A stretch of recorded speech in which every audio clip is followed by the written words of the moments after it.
maybe different outcomes and circumstances, but it's similar to when military people come in. Always want to do what? We don't like what the government is doing. We're just gonna come and fix it, and then after that, we organize the election and we hand over. Sometimes they stay longer than the year or the period they've given. So security, okay. Security, this is military. They're just gonna have emergency powers, and they're just gonna be very restrictive. So those are the things that anybody can expect in a situation like this. All right, thank you very much, Ejike Oka, for coming on board. Ejike Oka is a global affairs analyst for public intel. Do stay tuned after this break. We'll be right back. Thank you.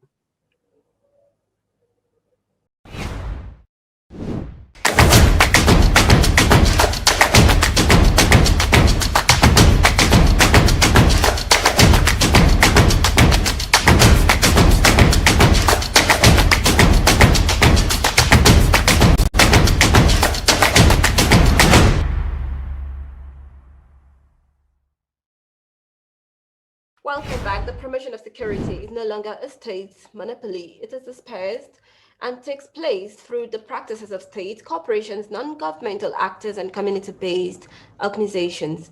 But what do we know about the ways in which security is thought about and promoted in the pluralized field of delivery? Are democratic values being advanced and protected, or threatened and compromised? Captain Atanda Fatai, retired and intelligence and security analyst, is live with me via a video call to shed more light on our understanding of the arrangement for contemporary security governance.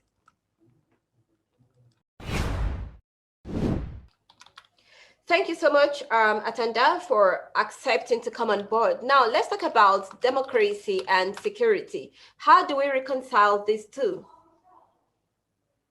Yes, first and foremost, democracy allows that you have access to good governance, good security itself.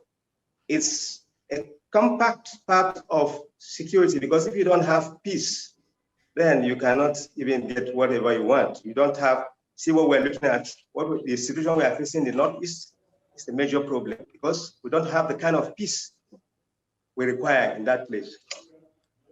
We are going through a lot of issues that ordinarily, where you have a good democracy, we won't have any problems. Or we have limited problems because there's no total security. That is the fact. You don't have total security, but you have what is under effective control. So you need both for effective management. Okay, talking about democracy, conflict, and human security, knowing fully well that democracy have been understood in managing conflict interest in non-violent way, I would like to ask, is there a best electoral system for diverse or ethnically divided society? Obviously, in our own, look at a typical example of New Papua Guinea, Northern Ireland. They all went through such issues. New Papua Guinea has the most heterogeneous 700 languages you're talking about in one country. And look at the divide, the tribes and all that. So it would take a very effective electoral system. From the foundation, you need to have the kind of, because if you look at us in the third world, I wouldn't say where we're developing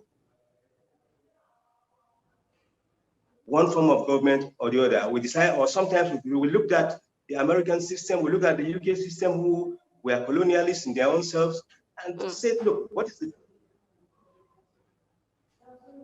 Again, you find the situation that it's not one shoe size fits all. So you've got to be able to get an appropriate system that will best manage your divide.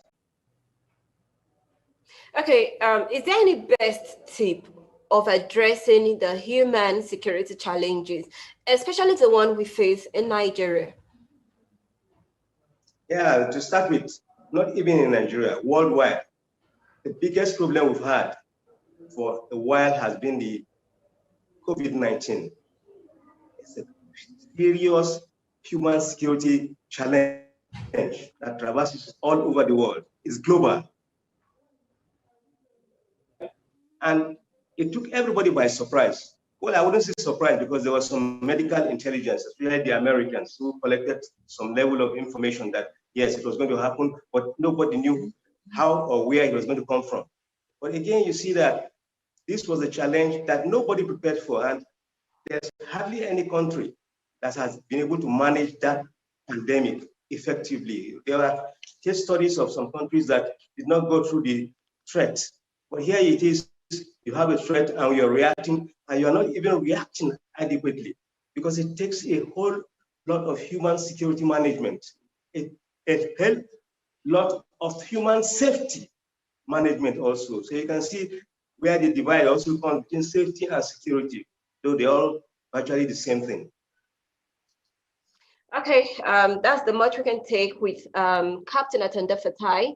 Thank you very much for coming on board, sir. Captain Atenda Fatai, retired, is an intelligence security analyst. Thank you very much for coming on board. And that is how we end it for today. You can always engage with us online.